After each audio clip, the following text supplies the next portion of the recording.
On a bone-chilling night just before Christmas, a naive 6-year-old girl decided to help her exhausted single mother by writing a letter to Santa in the corner office. What she didn't know was that her heartfelt words were accidentally delivered to a wealthy CEO, upwarming his heart that had gone cold for years.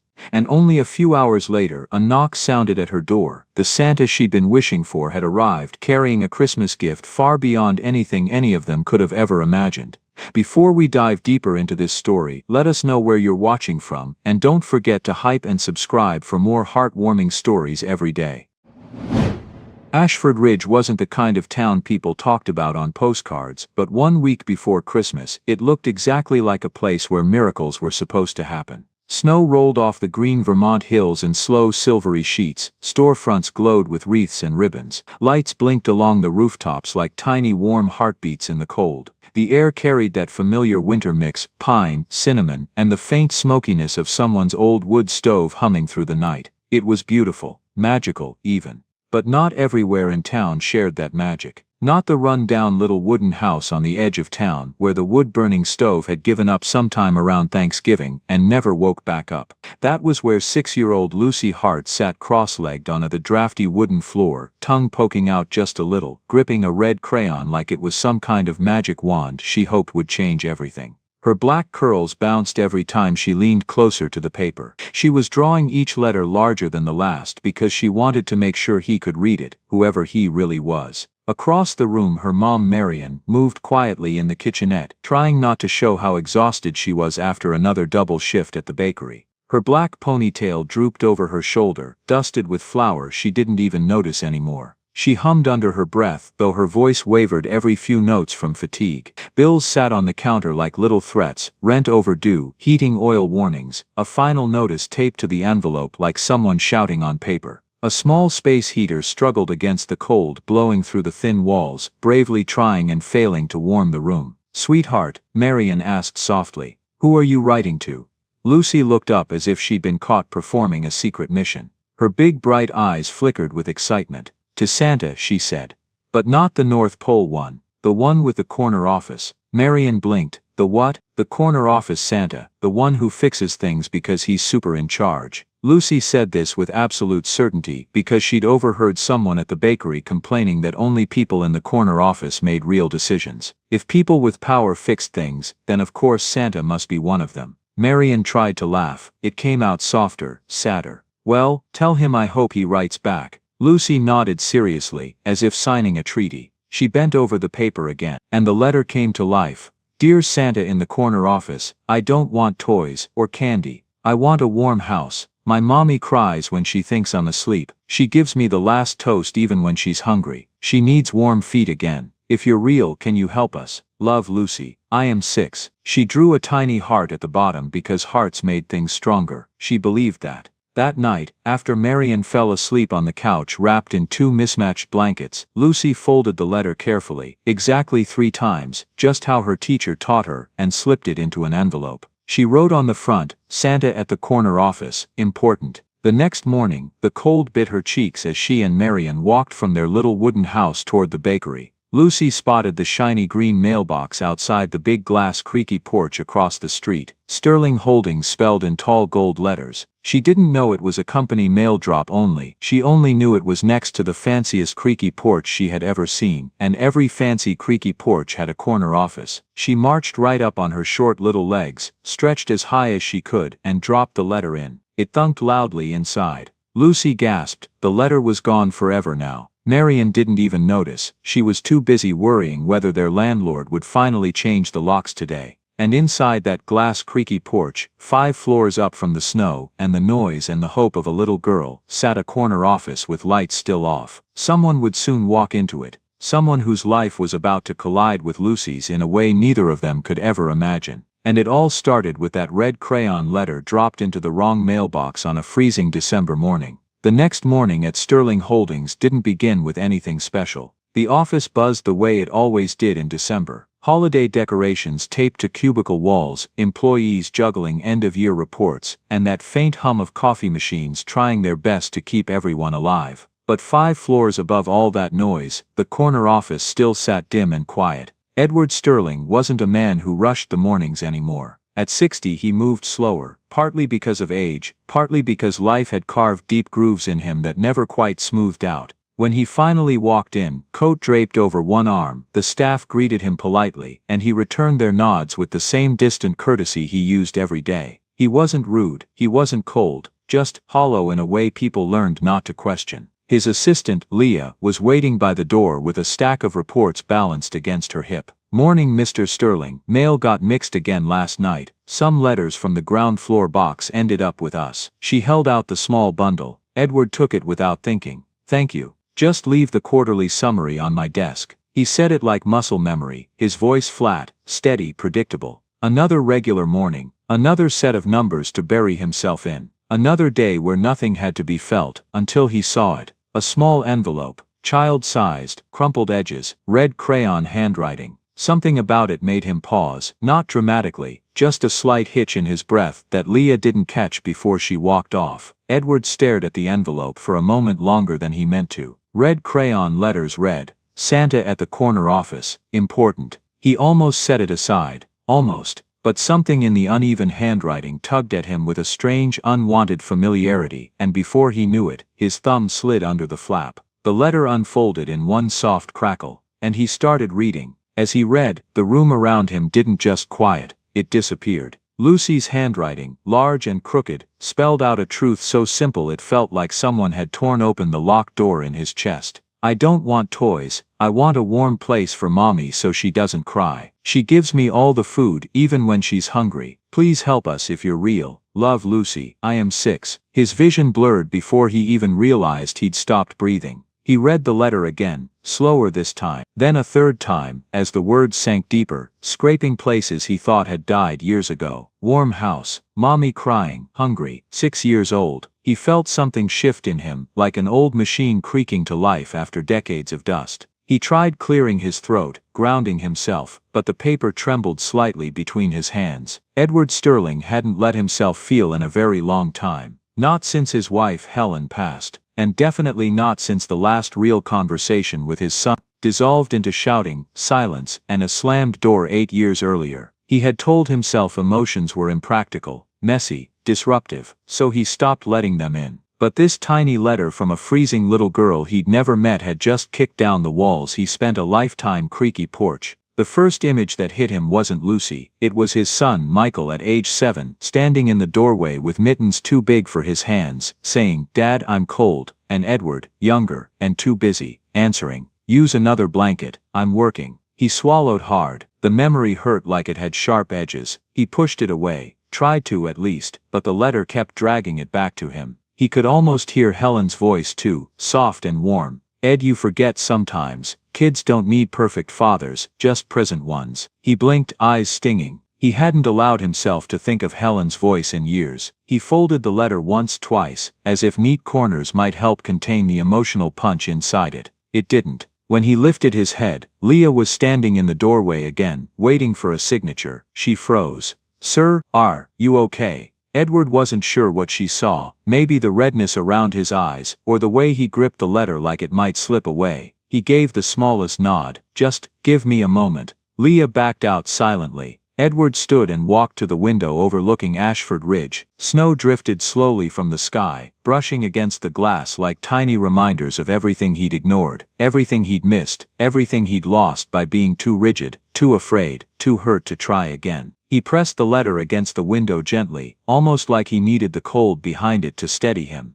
"A warm house," he whispered. The words cracked something open all the way. He suddenly remembered the cardboard box still sitting in his attic, filled with toys he bought years ago, hoping someday his son would let him meet his grandson. Toys that were never given, letters that were never answered, apologies he never made. He whispered Lucy's name like he needed to hear it out loud. "Lucy, you're 6. The same age Michael was when Edward missed his first school play. The same age Helen was when her mom left home for good. The same age his grandson would be now, if things hadn't broken the way they did. For the first time in years, Edward felt something rising that he couldn't suppress. Regret, yes, but also a spark of something he barely recognized, the urge to do something right, really right, for once. He lowered the letter, holding it carefully, reverently, like it was fragile and powerful at the same time, because it was. This wasn't a normal misplaced letter, it wasn't even an accident, not to him. It felt like a knock on a door he thought was permanently locked. A second chance delivered by a 6-year-old with a red crayon. He took a breath that shook on the way out. He didn't know this girl, he didn't know her mother, but he knew exactly what it felt like to fail someone who depended on you. He knew what it felt like to lose family, and he knew, instinctively, deeply, that he couldn't ignore this letter. Not like the others, not like the past, not again. He folded the letter, placed it gently in his coat pocket, and said out loud to the empty office, "I need to find her." And just like that, the most unexpected Christmas story of his life began. Not with snow or music or miracles, just a little girl's plea, and a man who finally decided to listen. Edward Sterling wasn't a man who acted on impulse. For 60 years he'd built a life on structure, order and predictable outcomes. But that morning, with Lucy's red crayon plea burning a hole in his coat pocket, predictability didn't stand a chance. The moment he stepped out of his corner office, he already knew he wasn't finishing a single report today. Not when a freezing little girl somewhere in this town believed he was Santa, the kind of Santa who fixed things. He wasn't that man. He hadn't been that man in a long time. But the letter made him want to try. He reached Leah's desk, and she looked up, startled.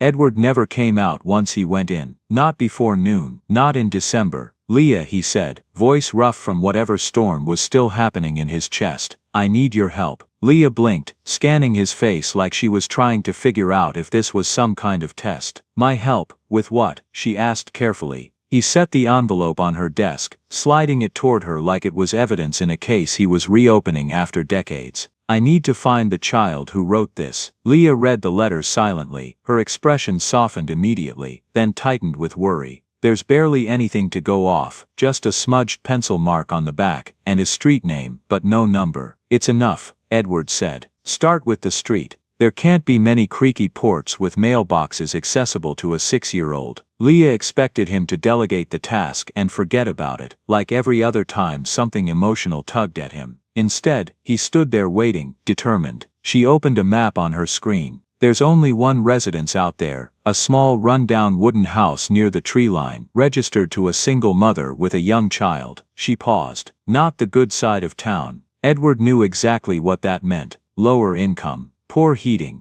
old wiring. The kind of place where a child might write a letter like Lucy's. Leah clicked one more time, pulling up rental records. Cabin-like room, tenant, Marion Hart. Notes say she has a young child. She looked up, almost apologetic. "That's all I can find." But for Edward, it was everything. "Good," he said, already reaching for his coat. "I'll go myself." Leah's eyebrows shot up. "Sir, maybe I should contact them first." "No," Edward said gently but firmly. "This is personal." He didn't explain what that meant, but she understood. And maybe, for the first time since she'd started working for him, Edward saw something like respect, real respect in her eyes. As Edward stepped into the elevator, he felt an old familiar fear rising. It wasn't fear of danger, it was fear of caring again. Fear of opening a door he'd slammed shut 8 years ago. Fear that whatever he'd lost with his son couldn't ever be fixed. And this little girl's letter had ripped that wound wide open.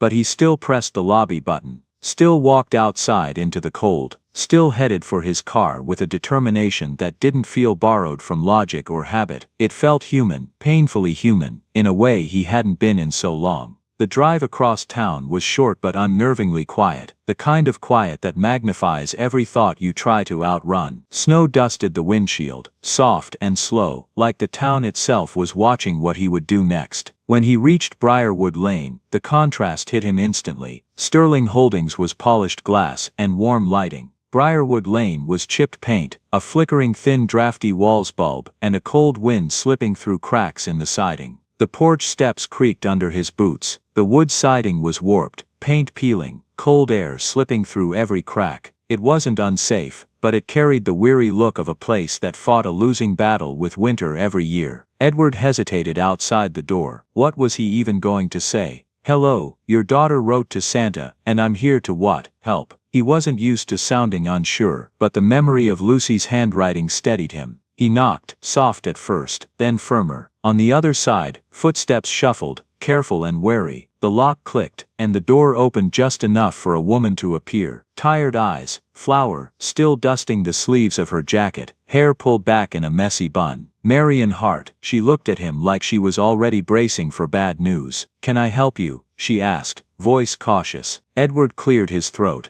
Miss Hart, my name is Edward Sterling. Her expression didn't change. His name meant nothing to her, and honestly that was refreshing. He held up the envelope. I believe your daughter wrote me a letter. Marion's confusion shifted into alarm. Is she in trouble? Did something happen?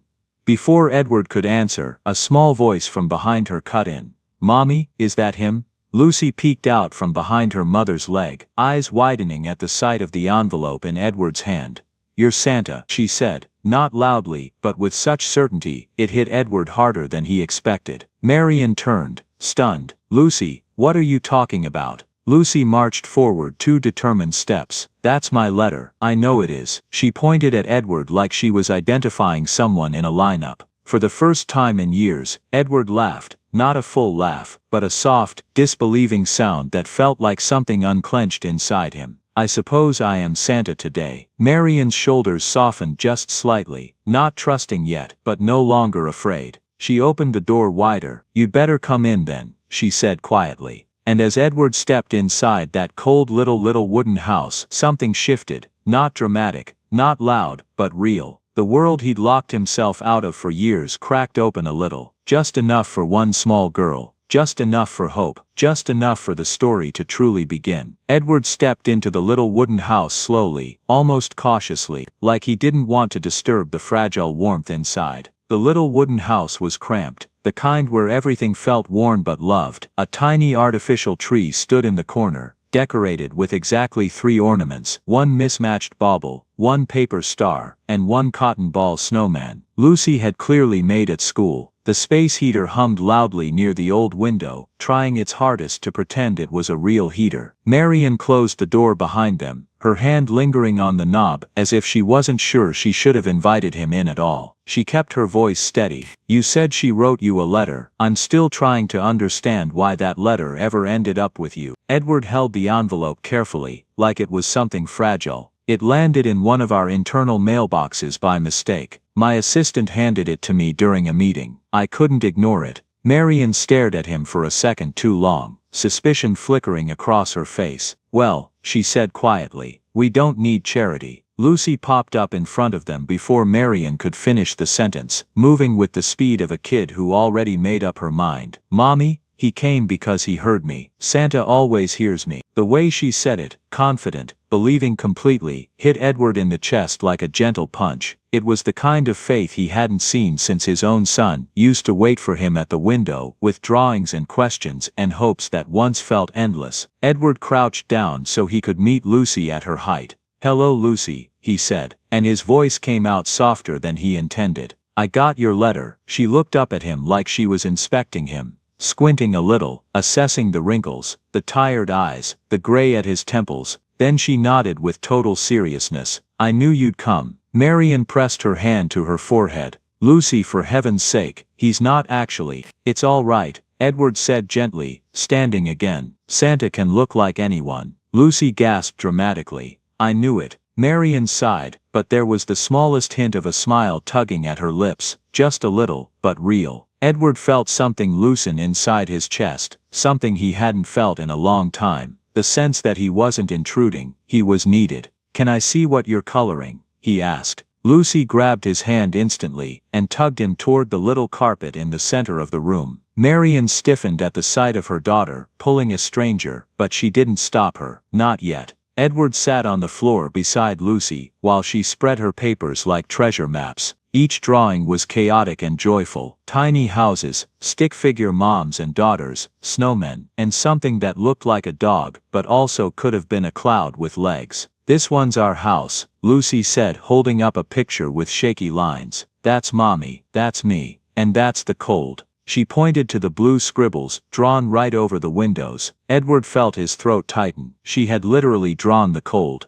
Marian stepped closer, her voice low. She draws what she feels. It's how she processes things. There was no bitterness in her tone. No self-pity, just honesty, and that honesty hit harder than any emotional speech could have. Edward nodded, still staring at the picture. You're a very brave girl, Lucy, she beamed. Mommy says brave is when you try even if you're scared. She's right, he said quietly. Marian froze for a second, not expecting to hear her words echoed back with such gentle sincerity. Something in her posture softened, just a little. The room's overhead light flickered suddenly, one quick blink then another. Lucy didn't flinch, but Marian let out a breath that sounded too practiced. It does that when the heater overloads the wiring, she said. I've called maintenance, but no one's been up yet. Edward looked around more closely now, really looked. The peeling paint, the draft pushing under the door, the thin blankets stacked on the couch. He saw signs of struggle everywhere, but also signs of strength.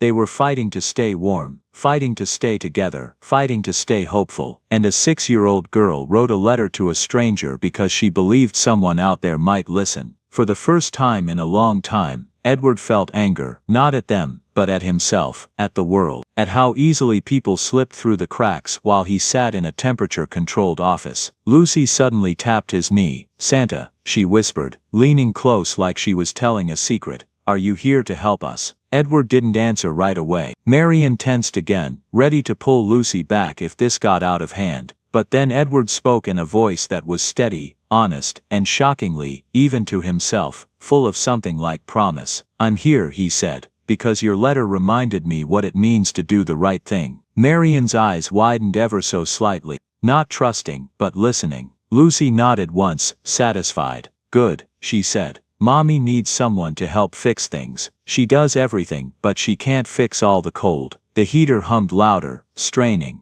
Snow tapped the window in small cold rhythms. And inside that tiny little wooden house, something shifted, not fully, not magically, but the beginning of something real. The beginning of a door cracking open. The beginning of a connection none of them saw coming. And Edward Sterling, who spent years keeping people out, felt something he hadn't felt in a very, very long time. He felt pulled in. Edward hadn't expected to stay long. He told himself he'd come in, explain the mix-up, maybe offer some temporary help, and leave before the emotions got too thick to breathe. But the longer he stood inside that tiny little wooden house, the more the past began dragging him sideways, back into rooms he'd sealed off years ago. He tried to shake it off, tried to focus only on Lucy's drawings, Marian's polite distance, the draft whispering under the window. But memory has a way of slipping through cracks even tighter than cold wind. Lucy held up another picture, a stick-figure man with gray lines for hair, and a big red heart floating above his head.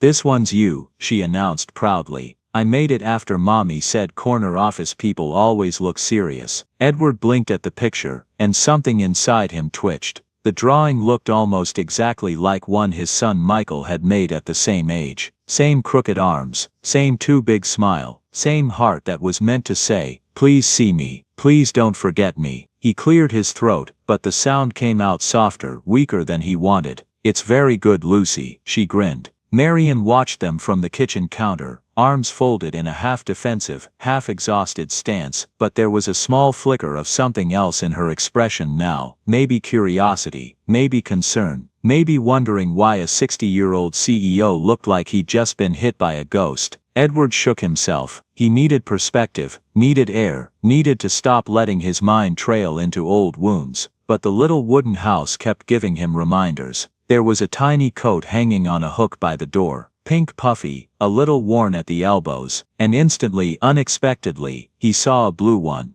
not physically there, but in his memory hanging in the entryway of his old home, waiting for a little boy who'd eventually outgrow it, and outgrow waiting for his father. He stepped toward the window, pretending to look at the snow, but he wasn't seeing any of it. He was seeing Helen, his late wife, standing beside that little blue coat, saying, Ed, you're missing too much. He won't be this small forever. And he, younger and too driven, replying, I'll make it up this weekend. I promise. Except he never did. Weekend after weekend slipped through his fingers until the boy stopped asking. Until the boy stopped trusting. Until the boy stopped trusting. Until the boy stopped being a boy altogether. Behind him, Lucy climbed onto the couch and tugged a thin blanket over her legs. My mommy keeps the blanket for me even when she's cold, she said casually, not knowing she was twisting a knife he tried to bury for years. Marian looked up sharply. Lucy, don't say things like, "It's all right," Edward said, turning back toward them.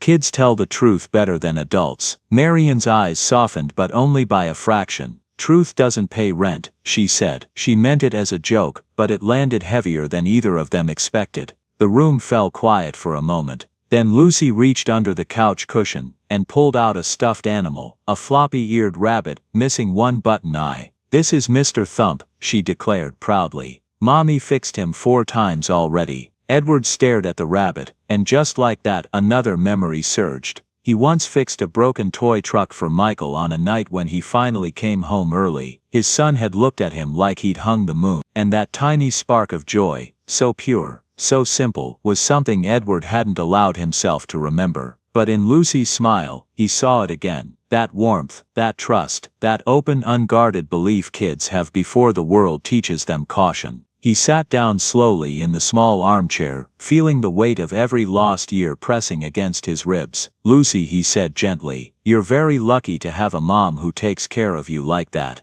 "I know," she answered instantly. "Mommy is the strongest person ever. She can lift the laundry basket with one hand." Marian snorted softly. "That's because the other hand is usually holding you." Lucy shrugged like this was the most logical thing in the world. Then, without warning, she pointed right at Edward and asked, "Do you have a family?" The question punched the air out of him. Marian stiffened, instantly apologizing. "Lucy, don't. He doesn't have to. It's fine," Edward said. But it wasn't fine, not even close. He opened his mouth, then closed it, the truth tightening his throat. "I did," he said finally. "I lost my wife some years ago, and my son." He stopped there. The silence that followed wasn't awkward. It was something heavier, something that made Marian's expression change. Not pity, understanding. Because loss recognizes loss, and even without the details, she seemed to feel the pain tucked between his words. "I'm sorry," she said quietly. "That must have been hard." Edward nodded. "Hard doesn't go away," he said. "It just settles." Lucy, in the way only a child can, reached out and placed her tiny hand on his. "It's okay," she whispered. "Santa gets sad too." That simple gesture shattered something inside him, not violently but gently, like a shell cracking to let light in. Marian watched, her expression shifting in a way she didn't intend to show. She saw a man who had been carrying grief alone for far too long. She saw Lucy treating him like family without asking permission. And somewhere deep inside her something loosened. Just a little. Enough to let a sliver of warmth slip in. Edward realized something too. He wasn't just seeing a struggling mother and her hopeful daughter. He was seeing echoes of his wife's gentleness in Marian's patience, of his son's childhood in Lucy's drawings, of the family he lost in the family standing right in front of him. And in that moment, painful and hopeful all at once, he understood something clearly. This wasn't just about helping a child. This was a second chance he never expected, and didn't deserve, but couldn't walk away from.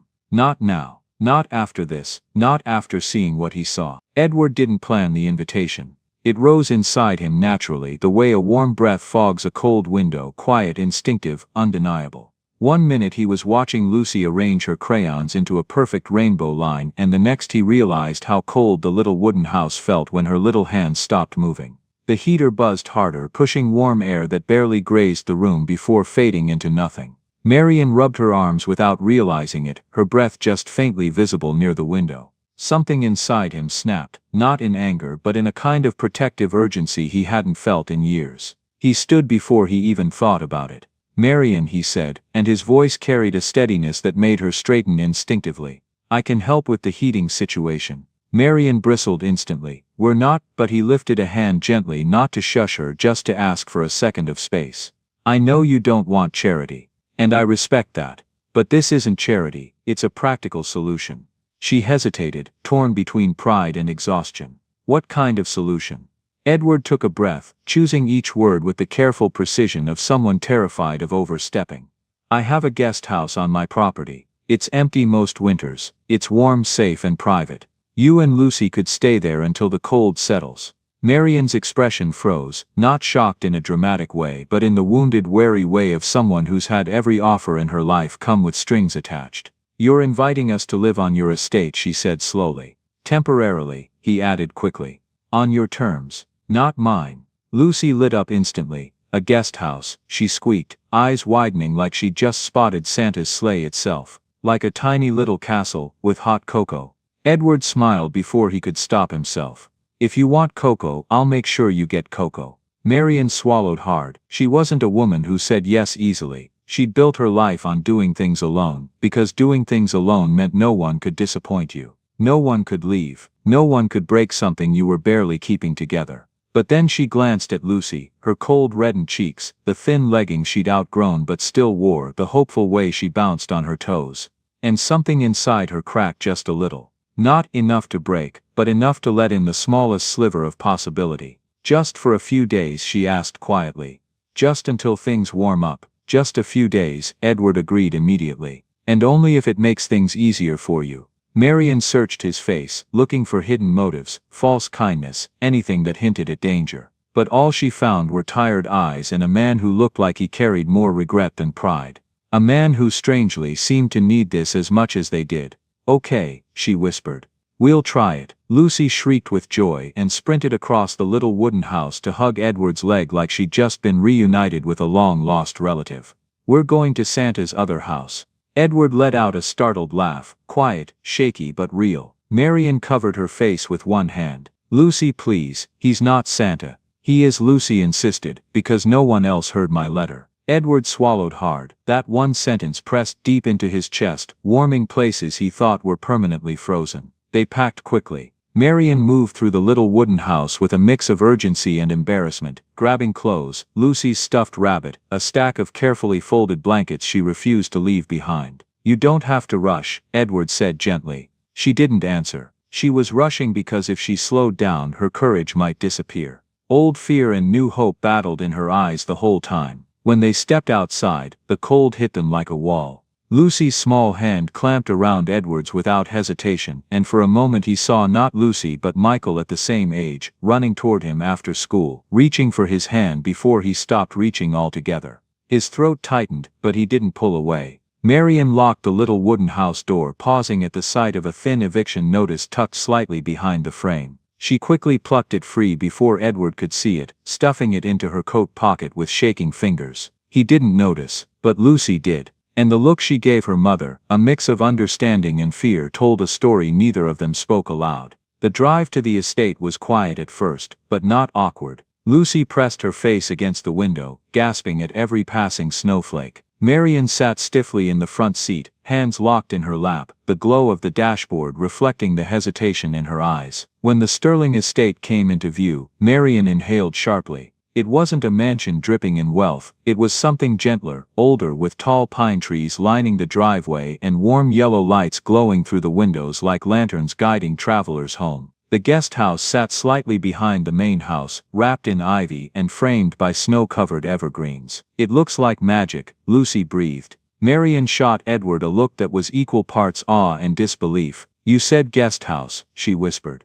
"I wasn't expecting this." Edward parked the car and stepped out, letting the cold bite at his cheeks before circling around to help Lucy down. "It's yours for now," he said. "Everything inside is ready, heat on, blankets fresh, kitchen stocked." Marian froze again, not because she didn't trust him, but because no one had prepared anything for her in years. No one had thought ahead on her behalf. No one had ever said "it's ready for you," like she mattered. The keys trembled in her hand before she finally spoke. "Thank you," she whispered, quiet, but heavy with meaning. Edward nodded. "You're welcome." As the door opened, warm air washed over them like a soft embrace. Lucy stepped inside first, spinning slowly in amazement. "Mommy, look, it's warm, really warm." Marian stepped in second, hesitant but drawn, like someone approaching a fire after being cold too long. Edward remained at the doorway, watching them with a mixture of relief and something deeper, something he wasn't ready to name. For the first time in many winters, the cold didn't feel so sharp. Something warm, something fragile but real, was beginning to take shape.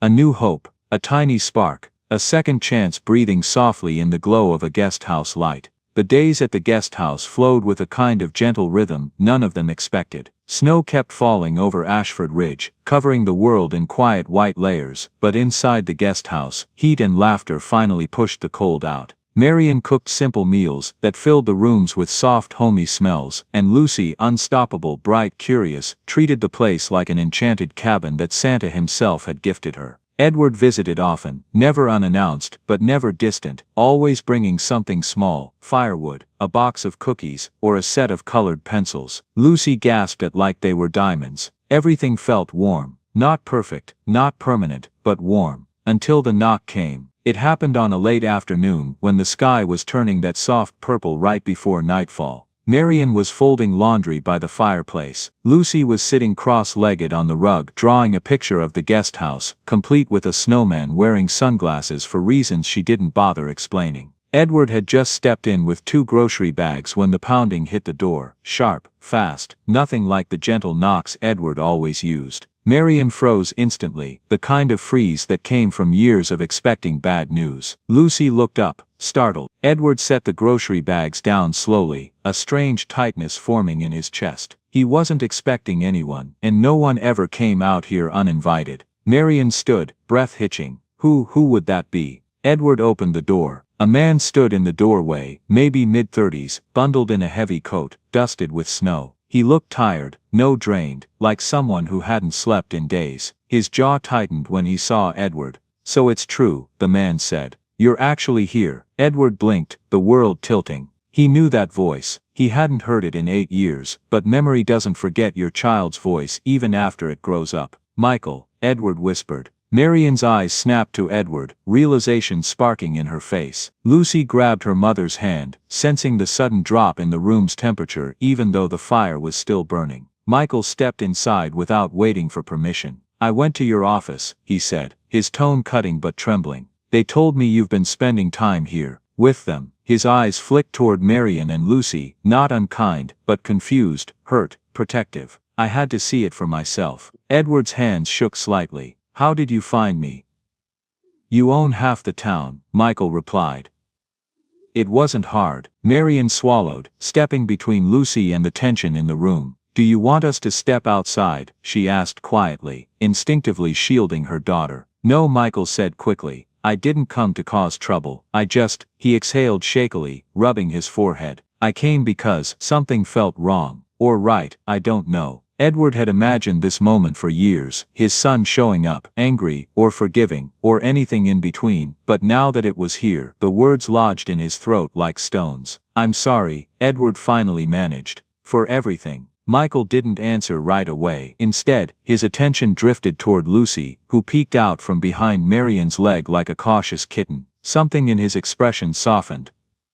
"You're the little girl from the letter, aren't you?" Lucy nodded slowly. "Are you Santa's son?" Marian nearly choked, but Michael actually let out a small stunned laugh, the sound of someone who hadn't expected to feel anything warm in that moment. "No," he said gently, "not exactly." Edward stepped forward, voice cracking. "Michael, please, I never meant for any of this." Michael raised a hand, cutting him off. "Dad, I didn't come here to argue. I came because Mom's birthday is tomorrow." The air thinned, Edward's face went pale. Marian looked between them, not understanding but feeling the weight instantly. Michael continued, softer. "I knew you'd be alone, and I didn't want that. Not this year." Edward wasn't ready for the next words. "I miss her," Michael whispered. "And I miss what we were supposed to be." Edward's breath caught. "I do too," he said, eyes glistening. "More than you know." Something unspoken pulled tight between them. 8 years of distance, grief, resentment, misunderstandings, missed birthdays, missed chances, and now a little girl's letter had cracked the silence wide open. Marian stepped aside quietly, letting father and son face each other without witnesses. Lucy climbed onto the couch, watching with wide, solemn eyes, the way children instinctively understand big moments. Michael looked around the guest house, the cozy fire, the warm blankets, the sense of peace he hadn't seen around his father in years. "You're different here," he said.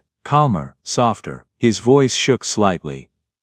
"I didn't know you could be like this." Edward swallowed hard. "I didn't know either." Michael glanced at Marian and Lucy again. "Did they do this for you?" Edward answered honestly. "They reminded me who I used to be, who I should have been for you." The quiet in the room was thick, emotional, not suffocating but heavy with truth. Michael stepped closer, not fully forgiving, but no longer running. "I'm not ready to fix everything," he said. "But maybe I'm ready to try." Edward's breath trembled, not relief, not victory, something gentler, something real. "Trying is enough," he said softly. Marian exhaled shakily, a hand over her heart. Lucy leaned toward her and whispered, "Mommy, did I fix something?" Marian hugged her tightly. "Maybe you did, sweetheart," she whispered back. "Because sometimes a letter doesn't just reach the right desk, it reaches the right heart." The air inside the guest house softened after Michael's arrival, but the tension didn't vanish. It hovered, thin and crackling,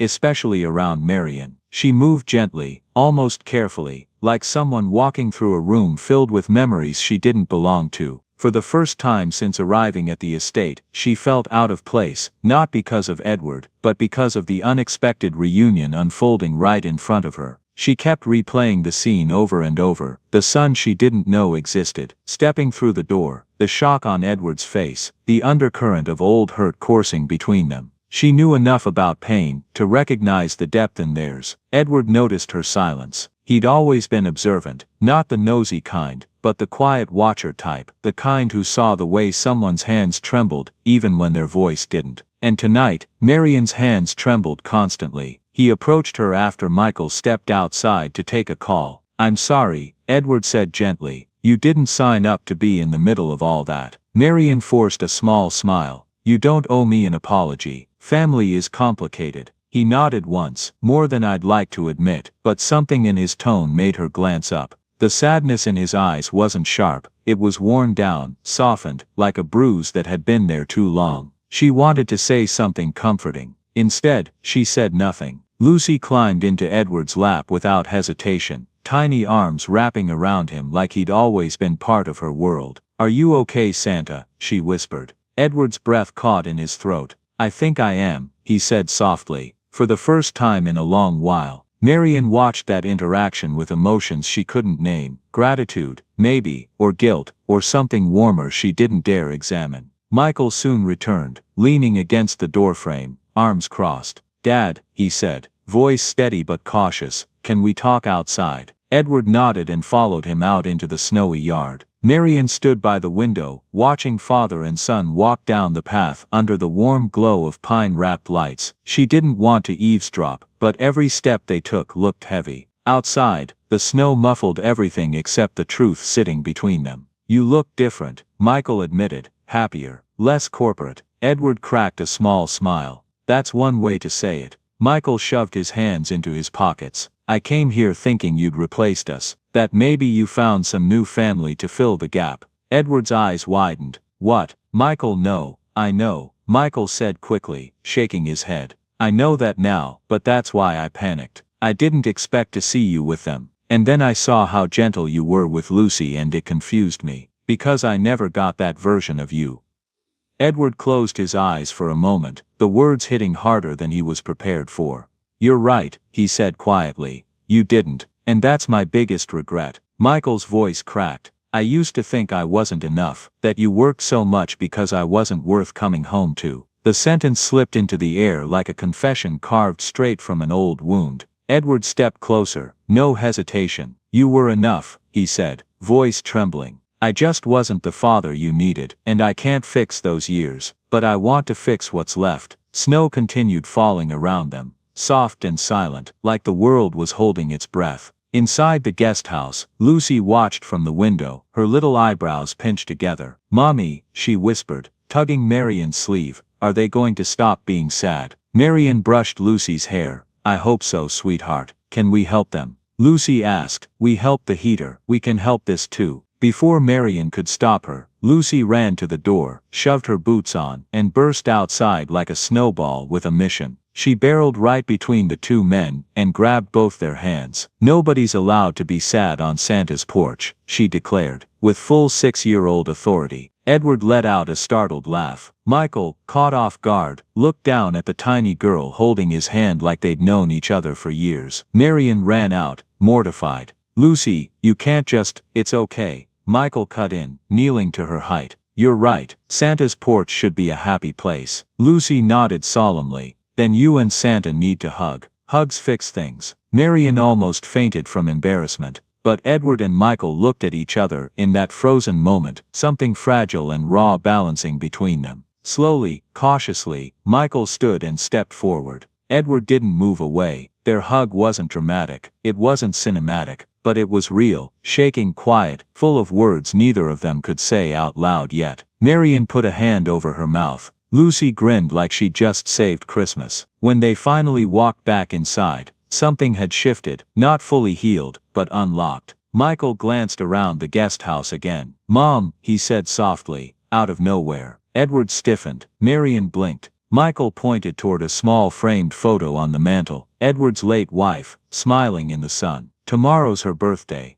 Michael said. "Would it be all right if we all visited her together?" Edward's eyes filled instantly. "I would like that," he whispered. Marian felt warmth bloom unexpectedly in her chest. Not romantic, not complicated, just human. A family stitching itself back together with small careful threads. Lucy climbed into Michael's lap as if claiming him too. "Are you Santa's son now?" she asked, proudly. Michael laughed, really laughed this time. "Yeah," he said, ruffling her hair. "I guess I always was." Marian exhaled, a long heavy breath she didn't even realize she'd been holding. Later that night, after Lucy fell asleep and Michael left to get some rest at a nearby inn, Marian sat alone by the fire, staring into the flames. Edward had offered her tea before retreating to the main house, and now she held the warm mug in both hands like it was an anchor. She'd been quiet all evening, too quiet. A soft knock came at the door. Edward stood outside, looking uncertain. "May I come in for a moment?" Marian nodded, and he stepped inside, closing the door gently behind him. "I wanted to thank you," he said, "for being so patient with everything tonight." "You don't need to thank me," Marian said quietly. Edward sat down across from her, studying her face. "You've been carrying something all evening.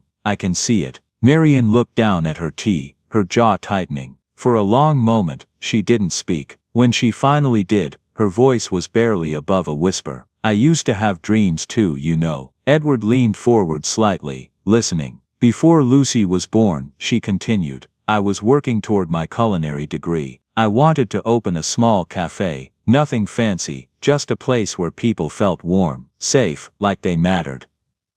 She gave a sad smile. "I had the name picked out, and everything." Marian's hearth. Edward's chest tightened, but then Lucy's father left before she was even born, and school became impossible. The cafe became impossible. Everything became about survival. She looked up, eyes glistening. "I don't regret Lucy, not for 1 second. She's the best thing that ever happened to me. But sometimes I wonder, what if I'd been given just one more chance, one more shot at the dream I gave up?" Her voice cracked, and she quickly wiped her eyes. "I'm sorry, you didn't need to hear all that." "No," Edward said firmly but gently. "I did." He sat back, quiet for a moment, then said, "You remind me of someone." Marian glanced up, curious. "My wife, Helen," he continued. "She had dreams too. She wanted to be a teacher. Elementary school, 2nd grade specifically. She loved kids, but she put everything on hold to support me while I built the business. And I never gave her the chance to go back to it.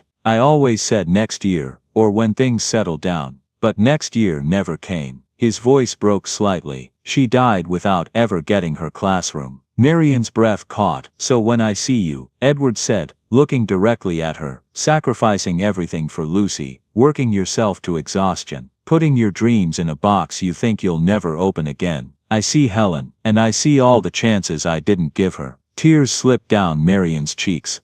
"You deserve more than survival, Marian," Edward said softly. "You deserve your dream too." She couldn't speak. She just nodded, overwhelmed. Edward stood slowly. "Get some rest. Tomorrow's going to be a big day." As he reached the door, Marian found her voice. "Edward," he turned. "Thank you," she whispered, "for seeing me." He gave a small sad smile. "You were never invisible, Marian. You just stopped believing you mattered." And with that he stepped out into the cold night, leaving Marian alone with her thoughts, her dreams, and the first flicker of hope she'd felt in years. Christmas morning in Ashford Ridge didn't arrive quietly. It rolled in with thick snow, ringing church bells in the distance, and that soft golden light that makes everything look like a painting someone warmed with their hands. The guest house glowed like a lantern in the early daylight, and inside it felt like the world's coziest snow globe. For the first time in years, Edward woke up with something he hadn't expected. Not stress, not dread, not the sharp emptiness that had filled every holiday since his wife passed. Actual anticipation.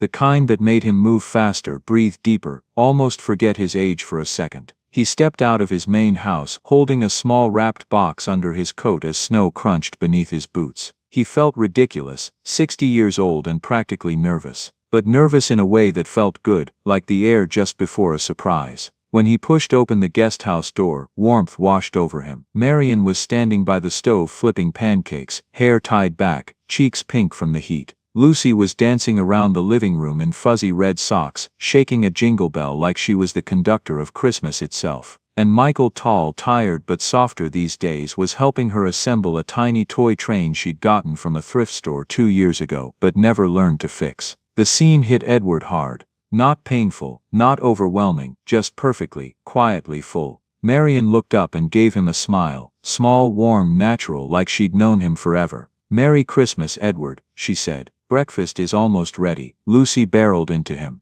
"Santa, you came back." He laughed, ruffling her hair. "I told you I wouldn't disappear on Christmas." Michael stood and handed Edward a mug of hot cocoa. "Merry Christmas, Dad." Edward froze for half a heartbeat. It was the first time Michael said Dad without bitterness or distance. The word hit deep, landing in a place Edward thought was permanently scarred. "Merry Christmas, son," he said quietly. Breakfast became chaotic in the best possible way. Lucy insisted they all wear paper crowns she made from construction paper. Marion burned one pancake because Edward distracted her by telling a joke that wasn't even funny but somehow made her laugh uncontrollably. Michael fixed the train, and Lucy screamed like it was the grand finale of a fireworks show. And in the middle of it all, this tiny, warm, unplanned family, the grief that used to live inside Edward shifted. Not gone, but gentler. After breakfast, Michael cleared his throat. "Dad," he said, "can we visit Mom's grave together?" Edward nodded, emotion tightening his chest again. Marion touched his hand lightly. "We'll stay here with Lucy," she said, reading the moment instantly. But Lucy shook her head.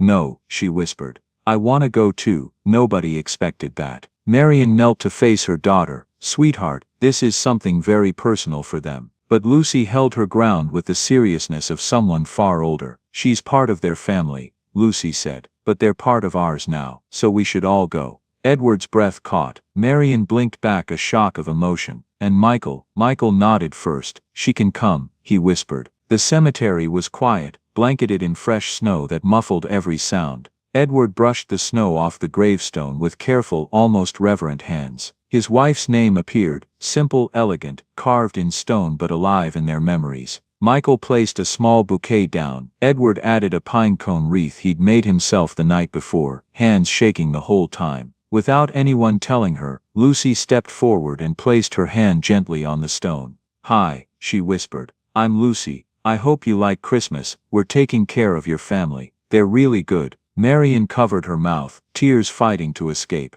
Michael wiped his cheek quietly. Edward closed his eyes, overwhelmed by the softness of her words. The air felt warmer somehow, as if the woman they missed so much was listening, as if she approved. When they headed back home, something felt different. The grief no longer separated them, it connected them. It didn't feel like loss anymore. It felt like shared memory, shared healing, shared family. Back at the estate, Edward guided everyone toward the main house. "I have something for you both," he said to Marion and Lucy. Lucy gasped. "Is it a reindeer? Please say it's a reindeer." Edward chuckled. "No reindeer, but close." He opened the door to reveal a fully decorated living room, tree sparkling, fireplace blazing, stockings carefully hung, 3 of them newly added. Marion's name was stitched onto one stocking, Lucy's on another. Michael stared at them in disbelief. "Dad, when did you?" "Last night," Edward said softly. "If you're going to stay through the cold, you should feel like you belong." Marion's breath trembled. "Edward, this is too much."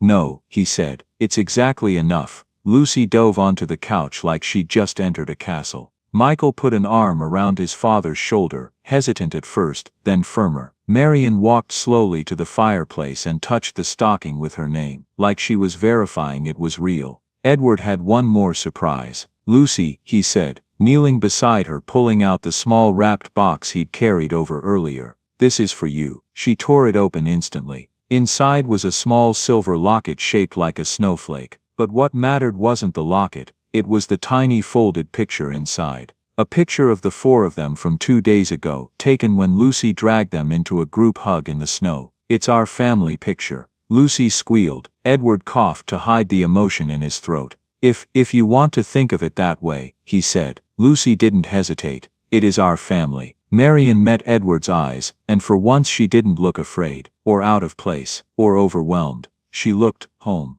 The day ended with all of them around the fire, sharing stories, eating cookies. Lucy decorated in ways no cookie should be decorated, and letting the warmth sink all the way in. For the first time in years, Edward didn't feel like a man haunted by what he lost. He felt like someone blessed by what he'd found. And Christmas for all of them finally felt whole again. The sun slipped behind Ashford Ridge's hills early that evening, leaving the sky washed in lavender and soft gold. The Sterling estate, dusted with fresh snow, looked almost unreal, like the backdrop of a Christmas card someone spent their whole heart painting. Inside the main house, the fire burned bright and steady, filling the large living room with a glow that felt warmer than anything electricity could ever make. Lucy had fallen asleep on the rug, clutching the silver snowflake locket Edward had given her, as if she were afraid it might disappear if she let go. Marian draped a blanket over her daughter and stepped back quietly, not wanting the moment to shatter. Behind her, Edward stood at the window, watching snowflakes drift like slow-motion confetti. He looked peaceful, truly peaceful, something Marian had never seen on his face before. She cleared her throat lightly. "Edward, I just wanted to say thank you for all of this. For today, for letting us be part of something so." Her voice trailed, not knowing the right word. Edward gave a small smile, "Something that doesn't feel broken anymore." Marian nodded, her eyes warming. "Yes, exactly that." But Edward wasn't finished, not even close. Edward took a slow breath, almost bracing himself, then reached into the drawer of the old wooden cabinet beside the window. He pulled out a flat, sealed envelope, tied with a thin red ribbon. Not fancy, not expensive looking, but the kind of envelope that held something more important than money or contracts. "Marian," he said quietly, "this is my Christmas gift to you, and to Lucy." She blinked confused. "You've already done too much."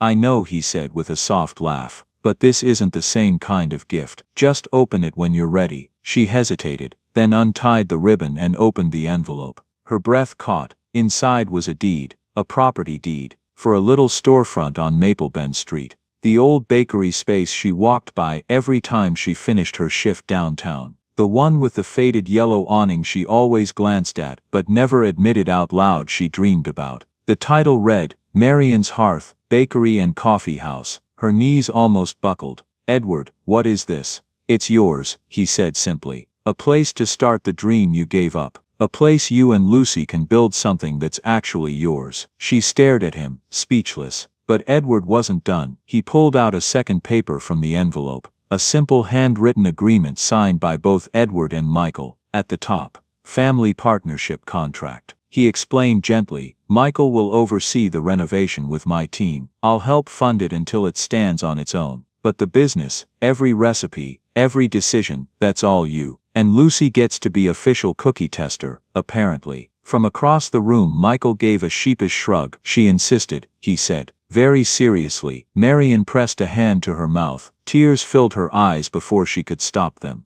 "Edward, I can't accept this. It's too—" "No," Edward interrupted softly. "You don't understand. This isn't charity. This is something I should have done a long time ago." He swallowed. "I spent years creaky porch things that made money. Then I spent years losing things that mattered more than money. But helping someone build something they love, that feels right. And you deserve something that feels right." Behind them, Lucy stirred, rubbing her eyes. "Mom, why are you crying?" Marian knelt, pulling her daughter into her arms. "They're happy tears, sweetheart. Very happy tears." Lucy looked up at Edward with that unfiltered 6-year-old honesty. "Did Santa bring Mommy a present too?" Edward chuckled, voice catching a little. I guess he did, Lucy gasped dramatically. Santa at the corner office strikes again. Michael shook his head with a smile. She's not going to stop calling you that. Edward laughed. And for the first time, it didn't sound hollow or restrained. It sounded alive, but there was still one more thing, one last ribbon to tie around this strange, healing, unexpected new family. Edward turned toward Michael. I have a gift for you too. Michael frowned.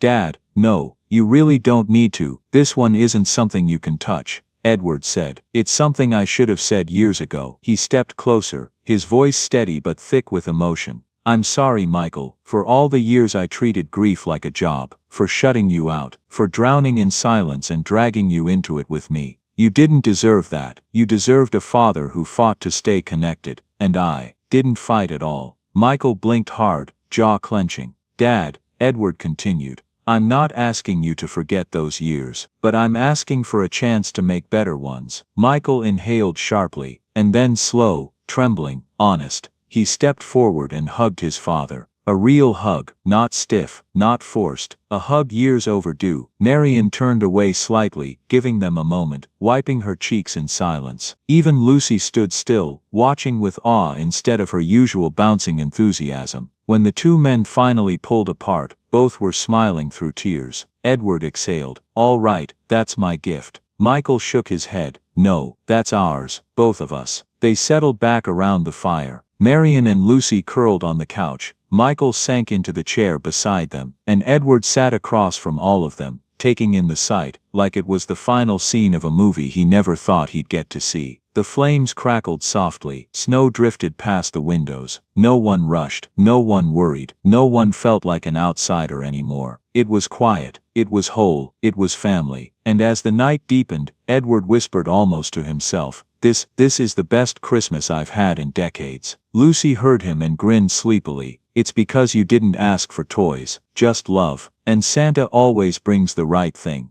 Everyone laughed, soft, warm, grateful, and in that moment, it felt like the entire world breathed out with them. A final gift, a full circle ending, a Christmas that healed everything.